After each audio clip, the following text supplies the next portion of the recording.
Hello on YouTube, hello on Twitch, and welcome to another episode of my Singularity Let's Play series. This is Northstar. If you're well, are taking care of each other, being kind to yourselves.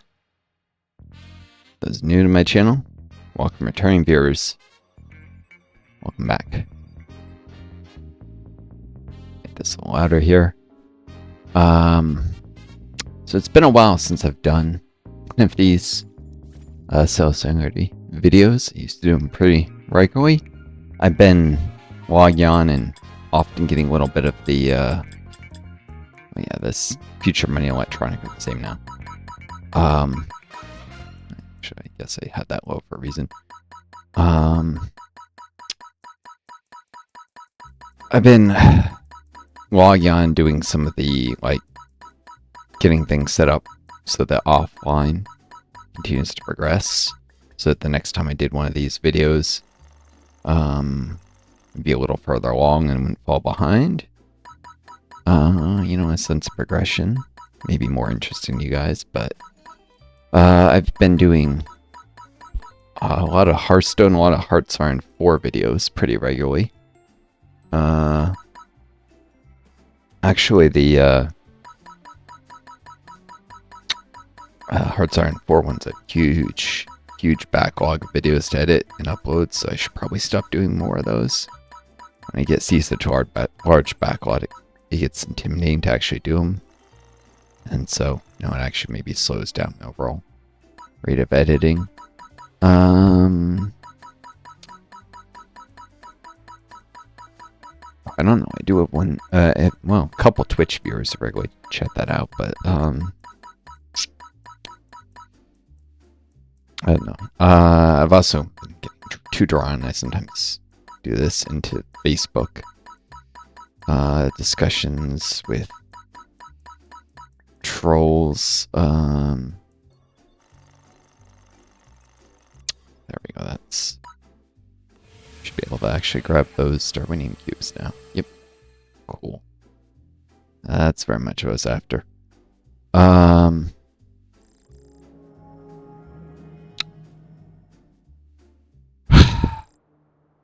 Been dealing with both a lot of Zionist and fascist trolls, as in it's ironic because they're really two sides of the same coin. You get neo-Nazis who say stuff about Painter Man using the Zionists supporting genocide as evidence. I'm saying they say that they keep alluding to Nazis like it's a good thing. I'm like, oh my god, can't believe we live in an era where these people are saying these horrendous things. At the same time, you have all the Zionists dehumanizing Palestinians, and it's not a false equivalency. When I say two sides of the same coin, it's not like some trying to... These are both fascist groups, just of different, ethnic origins, and fascists don't necessarily always like each other, though sometimes, they gang up on a vulnerable group. In fact, both these groups like to kill lots of brown people, so Muslims especially. But one thing people don't know about the Israeli Zionists is that they went and forcibly sterilized a lot of Ethiopian Jews who moved to Israel. Put them on Depo-Provera, which is forceful sterilization, sometimes unwanted surgeries, though they switch to Depo-Provera is less invasive and easier to not attract the attention of human rights organizations. Seems less shocking to people than forceful surgeries, but it still has the effect of preventing them. And these are Jewish people in Israel, and they're being, forcibly sterilized quietly. As I said, Jews from Ethiopia are very dark skinned, so it's not just the Muslims that they victimized. And why does that make any sense? Because their whole thing about, basically feigned homeland, whatever narratives are, it's ultimately a lie. It's terrible people who enjoy bullying others. And there's a certain cruelty in the human spirit that anyone could, of any group, could act like that. I mean, and you see different cultural contexts for it where people act like this. But, you know, so also be reporting for hate speech, one person praising Hitler and one Zionist calling Palestinians animals in like the same breath. It's like have seen them like side by side and just the juxtaposition. They're equally disgusting, both groups. And both groups actually don't get properly cracked down on. So like I can report them, but Facebook will do nothing because billionaires love fascists of any stripe. They create wars.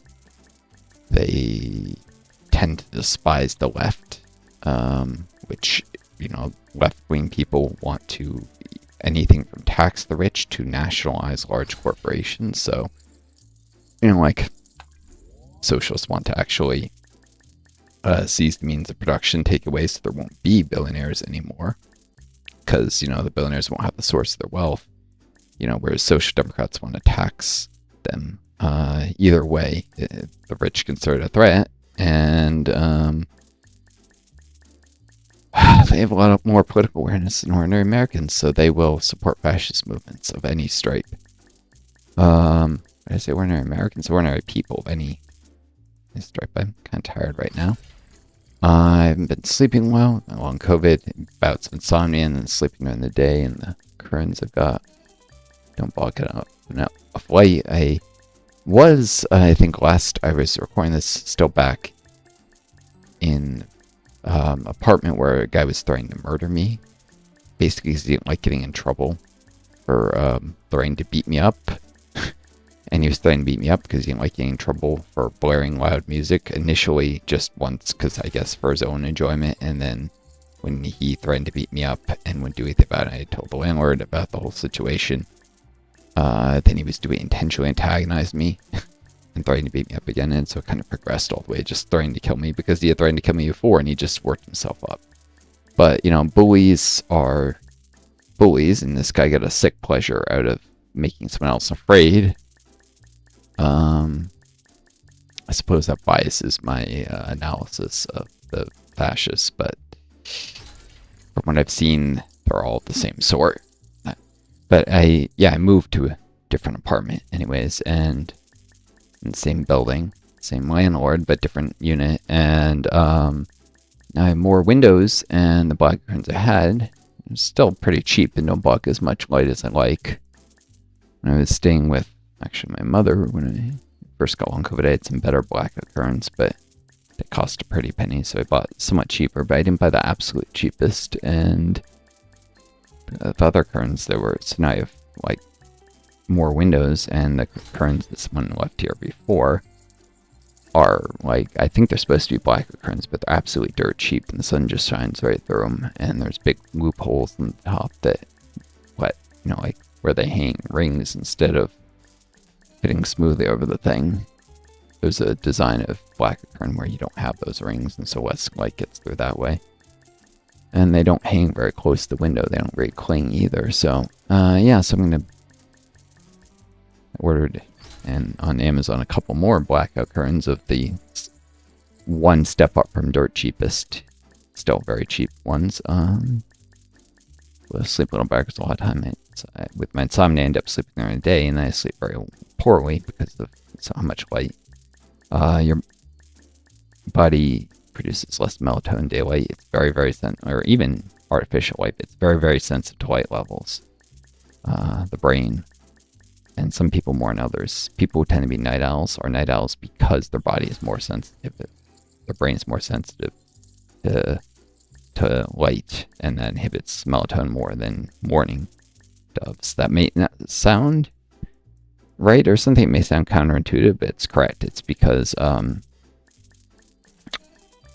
your body won't start producing melatonin until the stimulation of a certain part of the brain falls below a certain threshold that's stimulated by light, and night owls being more sensitive, the light levels have to fall lower. So both, it has to be later in the day for sunlight to be low enough, and with artificial lighting these days, sometimes it will never reach that point, and the body will just eventually start producing melatonin out of sheer exhaustion pathway if there's too much artificial light. Or the artificial light will mean that sunlight has to make even less contribution if the artificial light is just barely low enough, you know. So the point being is, yeah, night owls are night owls because they're more sensitive to light, not less or something. It's something that people don't understand. And I'm very much a night owl, which would actually be good if I were to ever say, if we were to ever do a colony on Mars, never to live there or something where the light's less intense, I might be able to have normal sleep rhythms, whereas a morning dove might not be sensitive enough to sunlight for melatonin to be inhibited during the daytime. They might actually not be able to sleep well. That would be ironic, but that'll, of course, never happen because, well, I'm disabled on COVID. Even if there is a Mars colony, they're never going to send me. One time I was hoping that would happen in my lifetime. I was trying to become a physician. I thought I would provide basically frontier healthcare, knowing well that it's going to be pretty dystopian. Any Mars colony that does get built, because, you know, billionaires are going to be funding it. It's probably not going to happen in my lifetime, and definitely not going to be able to go with long COVID. And if I did, I'd be definitely not well taken care of there, or as is, living in terrible poverty with the Social Security Administration, fighting my SSI in bad faith, and having cheated me out of SSDI by a rule in the mid-90s that worked while in grad school or college, but it's grad school applies to me. For the university doesn't give work credits, even if you know, either you have coworkers who were earning work credits doing the exact same work. So we're 3 jobs in grad school. Now we got work credits for one of them. And it's an all or nothing thing. If you don't have enough work credits, they won't give you anything, even if you know you have, in my case, 9 out of 10 of the, well, 18 or 20 of the work credits you need. If you have 9/10 of the work credits you need, they won't give you, if you're even one credit shy, they will screw you out of. But SSI, which aerospace will give me, they'll just fight anyways. I mean, disability lawyers, which I'm having to get, are like, yeah, you can probably win at the hearing, but they're delaying the hearing as much as possible and trying to bombard me with paperwork meant to overwhelm me, which I've run some of the paperwork, and the disability lawyers literally said they give you this paperwork to try and overwhelm you. So it's not just my imagining it. And they try and trap you with things, get you to sign away rights you shouldn't sign away and stuff. So yeah, they're monsters, and they always serve the interests of billionaires, because under capitalism, the government is owned by the billionaire class. You're like, oh, well, that's just right-wing capitalism if we just tax the rich. You can tax the billionaires at 80%, and they'll still have insane amounts of money, and in fact, they'll be more motivated to spend on politics, to buy politicians to try and bring their taxes back down. Social democracy is not a solution against the power of the billionaires. At best, it will limit their wealth enough that they can't give as much to politicians and still remain billionaires, but they're being very motivated to do so, so they'll spend as much as they're able to afford, so you won't probably see very much decrease in political spending, if any. No, you got to eliminate the existence of a class of billionaires, by which I mean make it so that the system doesn't generate such a group. I'm not saying do anything to people, although you can seize their assets. Or you can just let them wither on the vine, take away their, well, then they may flee with their wealth to other countries if you just take away their ability to exploit others for their money to make money. And it's easier to make it so the system doesn't generate more billionaires than it is to make it so it doesn't allow people who are already billionaires to remain such. So, yeah, but if you socialize the means of production, by which I mean like nationalize corporations or turn them into workers' cooperatives, depending on things. Some things like a restaurant is probably better done as a workers' cooperative.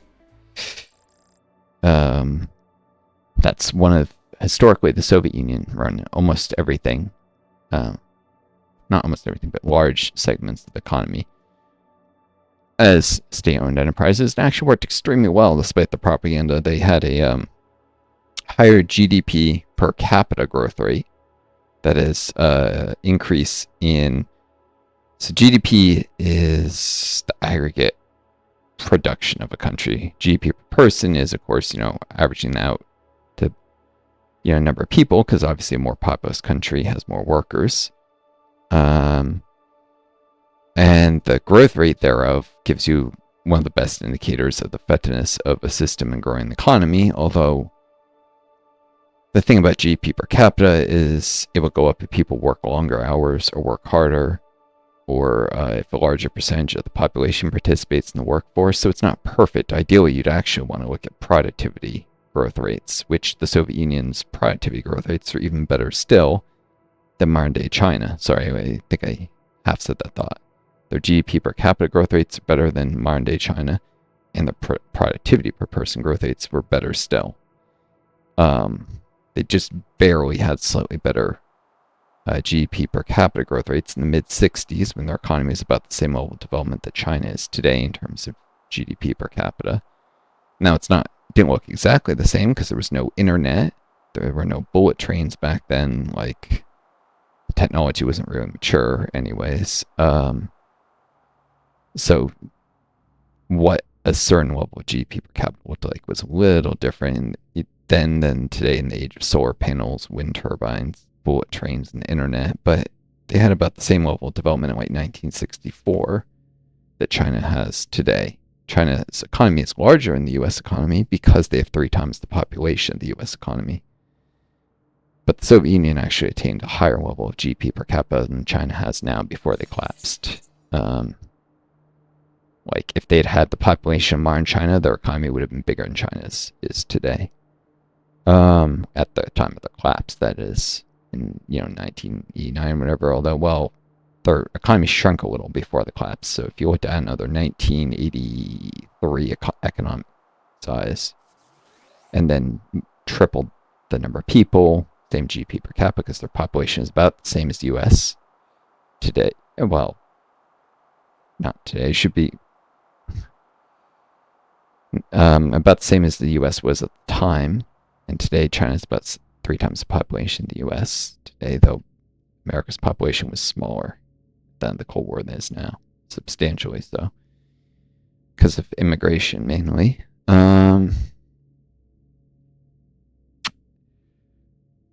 Anyways, and the Soviet Union had people working, actually, at certain times, very long hours and very hard, and very high workforce participation rates. Like, women participate in the workforce at very high rates, and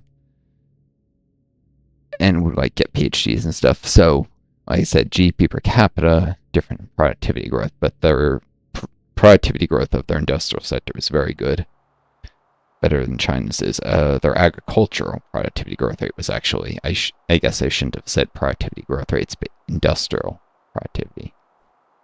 The agricultural sector had relatively flat productivity, partly because, it's a cold country, Russia, which is the majority of the Soviet Union, and a lot of areas of the non-Russian republics, like Kazakhstan, are desert. Ukraine was the only area with a lot of underutilized agriculture, and that did develop some during the Soviet Union, but when you average in all the places that didn't have potential to improve agricultural production that much, the agricultural sector remained pretty stagnant. It was mostly industry that grew and grew and grew. Although the availability of food did increase, partly due to some increases in agricultural production, especially in Ukraine, and partly due to increased food imports. As their industrial sector grew, they could afford to import more food from abroad.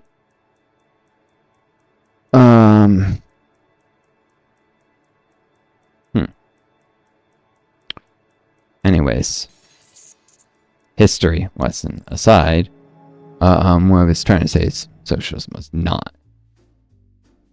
socialism was not the horrible failure that people portrayed it as, but one area that did underperform. Because, no system is perfect for everything, was the restaurant industry, which did very poorly under the Soviet Union. Like, restaurants were very inefficiently managed. And so that eventually, state planners and such correctly concluded that the operation of restaurants is one thing that would probably have been better done under a very limited amount of small-scale capitalism or workers' cooperatives. So you could still have restaurants. It'd be better to do workers' cooperatives, because if you create a petit bourgeois, a class of restaurant owners, well, then you get an issue. They try and buy up other restaurants and become larger business owners, and they still may mistreat the workers and pay them poorly. It's better if the restaurants are organized as workers' cooperatives, even if they might be a bit less prone to expansion that way. Workers' cooperatives do have higher productivity than capitalist enterprises on average. This is derived from modern statistics on like the Mondragon Corporation mainly, but they do tend to get higher labor productivity and overall production, since it's not like everyone's more productive, but they work very short hours. This is, of course, with the caveat that their productivity is lower during boom times and higher during bust times. That is, when the economy is in recession, enterprises will tend to lay off people, whereas workers' cooperatives tend to just have meetings and agree to cut everyone's salaries, and people work extra hard to make sure that, the workers' cooperative can remain in the black instead of, being at risk of closure. So everyone agrees we'll increase our hours, take a pay cut, sell more stuff, because the capitalist companies will all be cutting workforce to try and keep profits as high as possible or minimize the fall in profits, and workers' cooperatives don't have to deal with that, so they don't have that incentive to, if a worker only produces what they get paid in a capitalist business, that's bad, because there was, invested capital in giving the means for that worker to do the work. And very likely, all the other workers want to be paid the same rate, which could, even workers who are profitable, may then be less profitable. So capitalists will always seek to employ people for less money than they produce. But a workers' cooperative pretty much pays everyone the value of their labor. So there isn't incentive to lay off people. There is much of an incentive during recession, and usually out of solidarity, the workers will just agree to, as I said, to all take a pay cut, to work longer hours in some cases, or to work harder.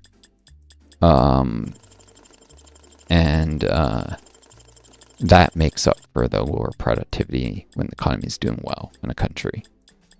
But workers' cooperatives don't expand as aggressively. They tend not to found new locations. They do manage to do so. The Mondragon Corporation has shown how this can be done by creating a network of cooperatives that will pool their money to grow. So instead of, an individual workers' cooperative restaurant, that one restaurant having to save up the money to make another workers' cooperative restaurant, you may have a network of 200 restaurants, and all put together assess a little money to build the 201st. But they still tends to be a lower expansion rate of new businesses, even though the productivity is higher. Which is increasingly well fit for the global economy as economic growth rates slow and the rate of profit declines. Like, we're reaching a point where we're reaching the natural resource limits and technological limits of how big the world economy can get. We're not nearly there. There's some very underdeveloped areas like Africa, obviously, but a lot of especially the rich developed countries, don't have a lot more room for improvement.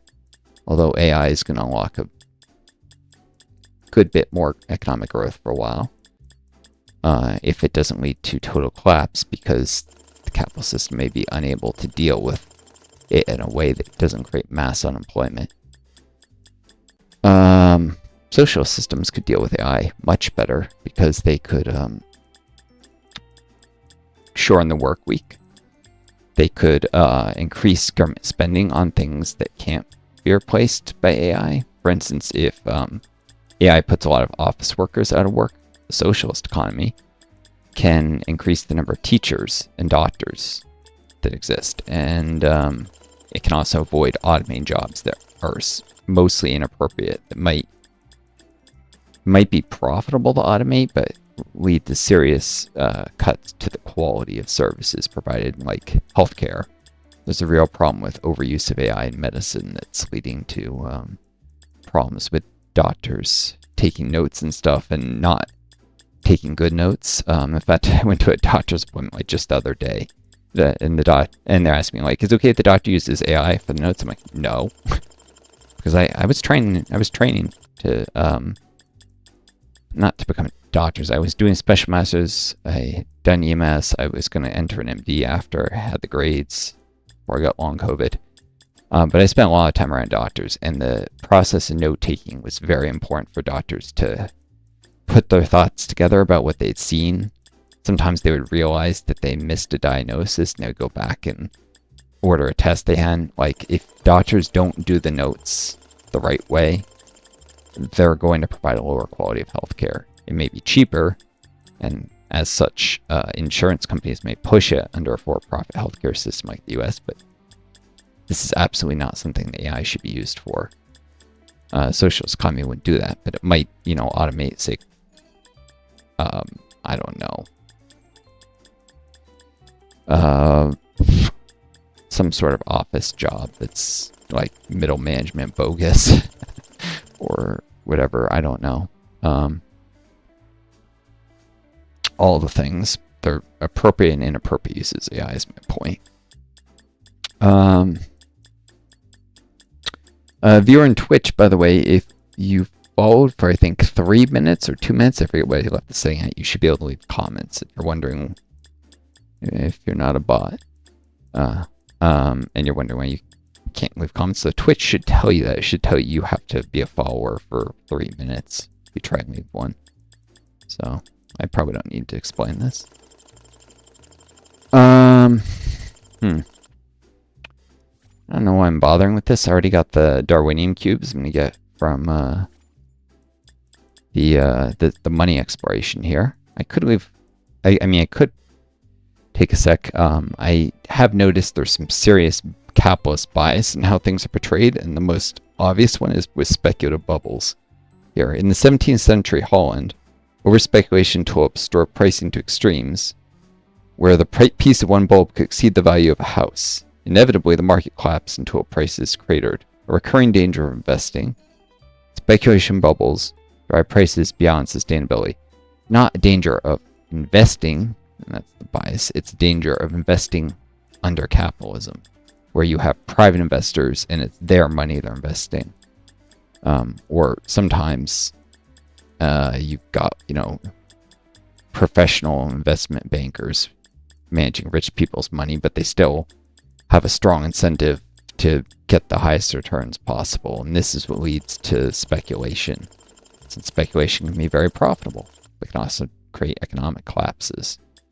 Government planners under something like the Soviet system have no incentive to speculate, and indeed didn't. The Soviet Union didn't have the boom-bust cycle that inevitably results from speculative bubbles and from crises of overproduction. There's different causes, but the observed fact, but regardless of how you explain it, is that every 5 to 7 years, on average, capitalism has a crash. Sometimes there's periods, long runs of those being closer together, and others, those being further apart. In fact, we've had fewer crashes in the 21st century than this tendency should indicate. Maybe the internet's changed it to every 12 years on average or something. Because we had a crash in 2008, we had a crash in 2019, really started a little before COVID, so that's 11 years apart. Could be that the averages moved to like 11 or 12 years now for all we know. But these crashes, they occur cyclically over and over and over and over again, boom-bust cycles under capitalism. The Soviet Union didn't have that. Their economic growth was largely steady, and when there were periods of slower growth, it was for not some indiscernible reason, but very clear reasons, like a crash in the global price of oil, driven by capitalist economies, crash in the world oil market, and then the Soviet Union being hurt by that, if the whole world was socialist, there would have never been that crash. Or when they tried to embrace capitalist economic measures, both in the 80s, where Gorbachev aggressively adopted market reforms in the Soviet Union, they, well, crashed the Soviet economy, and that's what led to the collapse of the Soviet Union partly. And in the 60s, where they introduced the Lieberman reforms, the Costigan reforms, and they partially implemented them. They didn't work well, and so they halted any further implementation, but they left some of those reforms behind, and those reforms were basically poisonous to the Soviet economy and led to a long-term slowdown in growth.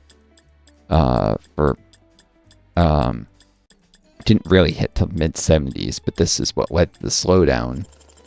That only really started to go away by the early to mid-80s, only for Gorbachev to turn around and do more market reforms, which destroyed the Soviet Union. As if they hadn't learned, well, probably it worked. Those reforms probably benefited the ruling elite, but they hurt the economy of the country and ordinary people. That's the thing. And Soviet Union, while it was economically successful, didn't really have a good answer to how do you deal with the ruling elites not trying to collapse the system into capitalism. China actually did have a proposed set of solutions to that, and China hasn't yet collapsed into capitalism, but it's coming very close to just reforming into it. So, I don't know. The guy before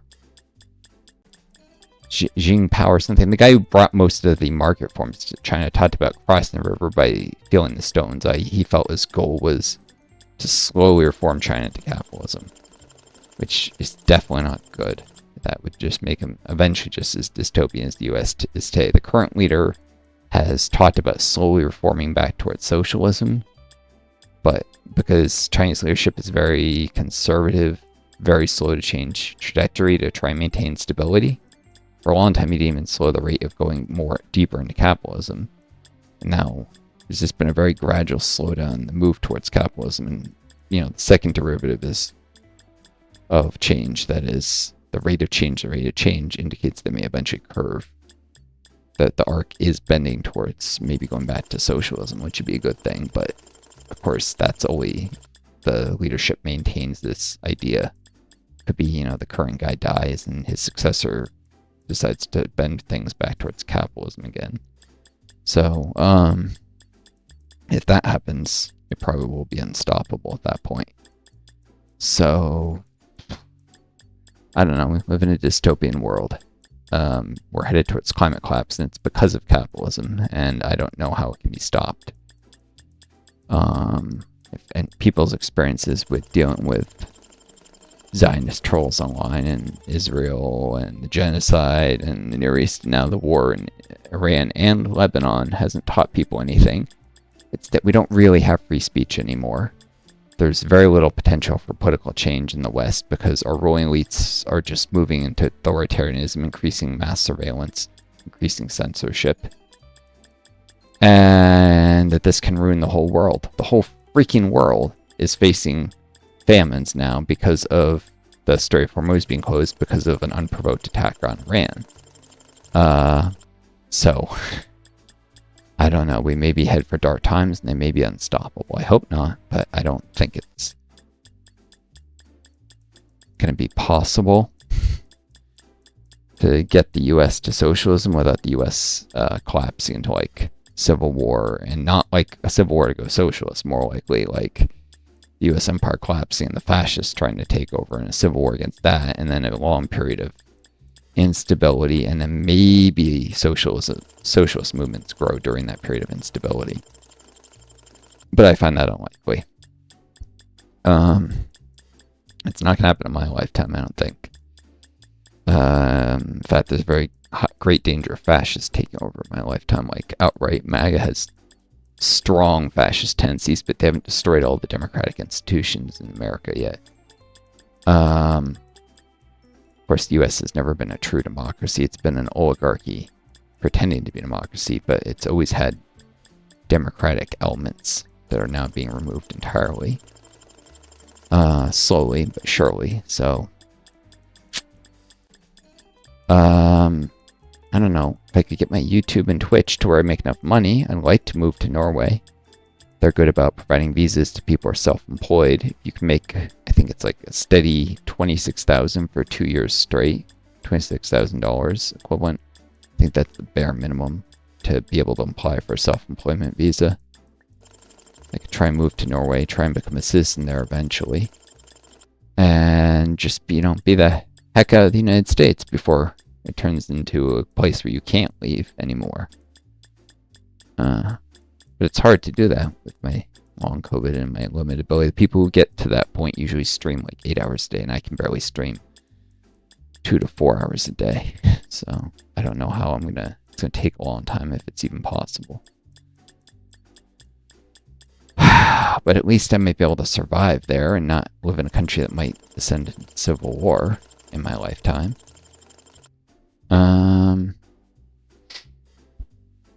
Alright, well, I'm running up the score here with this. I doubt I'll keep a top 50 position, but I might manage a top 100. Depends how many people massively invest in getting a lot more generators and increasing their score in the ranking system before the remaining 8 hours. A lot of people will save up or make a last minute effort and shoot up in score in the last hour. So I doubt it'll be probably drop to at least 90 something rank. But there's not a lot of purpose this other than to give me a chance to talk. So I think I should end this video and switch to a stream of Hearthstone. Is what I've been streaming a lot lately, and I have a full roster of daily quests in that to do. So if I wait another day, I'll not get a quest that could have gone.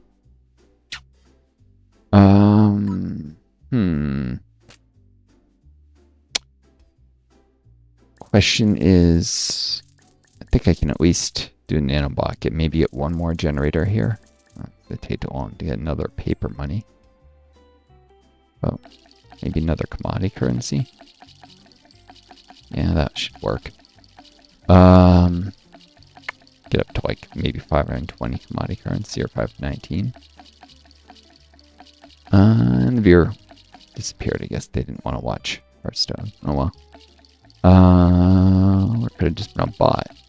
They kept trying to comment and couldn't because followers only chat. But watching this video on demand on Twitch or on YouTube, you can check me out on Twitch and find video on demand, my latest stuff, which is usually more recent than what's on YouTube if it's a series like Hearts Iron 4 where there's a long buffer when stuff publishes or that has to be edited before it goes up. I do these 2-hour streams of that game, and I cut them into 30-minute, 40-minute pieces for YouTube before I upload them, so that can sometimes take a while. I find the energy to do that editing. But, whatever. I hope you all enjoyed this video. Wish you all the best. Take care of each other. Be kind yourselves, and may you always find a guiding star lead home. Until next time, this is Northstar. Adieu, and best luck to you all.